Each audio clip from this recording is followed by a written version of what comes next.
अगर कोई लड़की तुम्हें हल्के में लेती है तो उसे सिर्फ ये 2 लाइन बोल देना। लड़की तुम्हारे पीछे पागल हो जाएगी, लेकिन इस चीज का गलत यूज मत करना।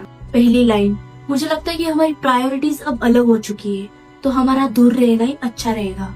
और यही लाइन सुनकर लड़की का फेयर ऑफ लॉस स्टार्ट होने लगता है। जो लड़की आज तक तुम्हें हल्के में ले रही थी, अब वही लड़की तुम्हें खोने से डरेगी। दूसरी लाइन, तुम्हारी मेरा एक हरकत नोटिस कर रहा हूँ, पर सही वक्त का इंतजार कर रहा हूँ तुम्हें बताने के लिए। ये लाइन उसके अंदर एक डर पैदा करेगी।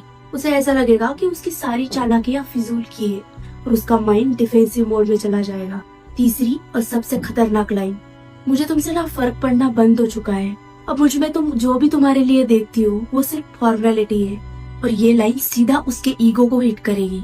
उसे समझ में आ जाएगा कि उसका कंट्रोल अब तुमसे हट चुका है। इनमें से एक भी लाइन अपने लाइफ में जरूर यूज करना, देखोगे कि फासा पलट जाएगा।